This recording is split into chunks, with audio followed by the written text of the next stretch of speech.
The IP control protocol, its purpose is to the TCP IP matching with the NCP protocol, and then this also helps to establish, configure, and terminate the network layer protocol. It also includes some additional options which are it supports the IP compression protocol, and then it supports a dynamic IP configuration and the domain name system as well as the NetBIOS name servers.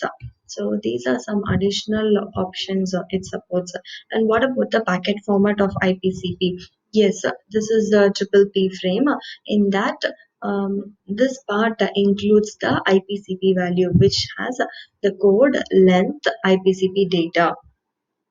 Yes, the code is equivalent to the functionality. Every code value given equivalent to the functionality. Examples include one for configure request, two for configure acknowledgement, three for configure negative acknowledgement, and so on. And then the identifier, this 8-bit field is for matching between the request and the response. And then length represents the size of the overall packet. And finally, the data, which is of variable length value, it can include some options also. These are the fields. So the previous slide it tells about the fields of um, the network layer protocol. Yes, IPCP protocol. And next, moving on to the triple P unsupported options. We have seen that triple P has overcome SLIP protocol and it supports a lot of options. And this triple P also has some unsupported options. First one is the flow controller. If the any of the frames which is overflowing beyond the receiver's buffer size, then it can't control it, and those frames will be lost. And then about the error correction, we have seen that triple P supports error detection. Yes, that is with the help of CRC, error detection happens, but there is no methodology for error correction.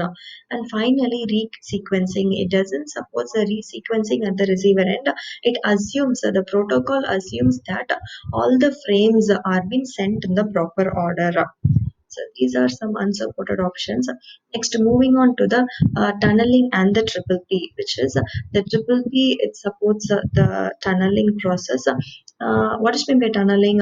The process of running one network protocol on top of another. So the commonly this has been utilized for the virtual private network connection. So in this picture, we can see there is a user available. He can utilize the tunnel over the internet for accessing the resources in some private network. So how it is possible with triple P? It is possible by extending the link between the HDLC driver and the rest of the triple P over some separate network. So by this way it is possible. And what are the tunneling protocols? The triple P supports tunneling with the help of these supporting protocols called as L2TP, L2F, layer 2 forwarding, and point to point tunneling, that is PPTP, and triple PoE protocols. With these protocols, the tunneling is possible in triple P. And by this, we have come to the end of the triple P protocol. Thank you for watching the video.